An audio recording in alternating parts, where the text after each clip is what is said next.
Grosse interview d'Aurélien Tchouaméni dans le journal de l'équipe. Alors concrètement, qu'est-ce qu'on retient de cette fameuse interview? Il a été interrogé sur son statut de cadre en équipe de France et il a parlé de l'intégration des nouveaux.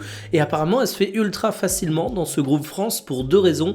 La première, c'est que ce sont des joueurs qui ont souvent évolué ensemble, que ce soit en équipe de France Espoir, que ce soit en équipe de France Olympique également. Et la deuxième, c'est qu'entre les, entre guillemets, nouveaux et les cadres, il n'y a pas une si grande différence d'âge. Et c'est vrai que quand vous prenez un mec comme Koné, un mec comme Cherki, les deux sont nouveaux en équipe de France, mais ils ont un âge relativement proche de certains autres joueurs qui ont pourtant un statut de cadre. Et sur le statut cadre, c'est assez marrant parce que le journaliste de l'équipe lance vraiment beaucoup de Tchouaméni là-dessus, en lui disant que c'est un des leaders de cette équipe, en lui demandant un peu son ressenti par rapport à ça.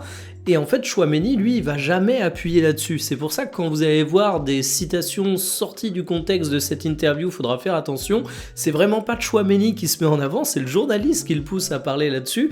Et lui, je trouve qu'il a plutôt une position d'humilité qui est assez intéressante. Et d'ailleurs, toujours dans l'humilité, c'est un des rares joueurs de foot professionnel qui reconnaît et qui parle ouvertement du fait qu'il travaille avec un préparateur mental. On sait que c'est utile dans tous les sports de haut niveau, mais c'est souvent un sujet qui est encore un peu tabou aujourd'hui. Eh bien, pas chez Tchouaméni. Là-dessus, j'ai juste envie de dire bravo monsieur. Il parle également de son poste préférentiel. On sait qu'il évolue tantôt en tant que numéro 6, tantôt en tant que double pivot. Pour lui, c'est clairement numéro 6 parce qu'il a la vision du jeu et ça lui permet de faire des passes longues, un exercice qu'il adore particulièrement, notamment les transversales. Il en parle dans l'interview.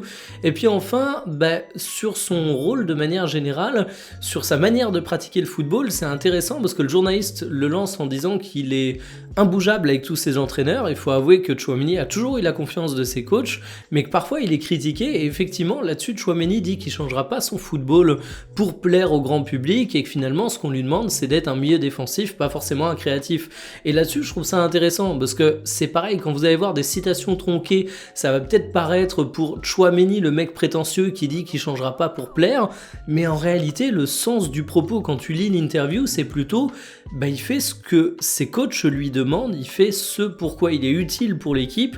Et c'est pas du tout un boulard de dire ça, au contraire, c'est le fameux reste à ta place. C'est Tchouaméni, il reste à sa place. Donc franchement, une excellente interview du milieu de terrain du Real Madrid et de l'équipe de France.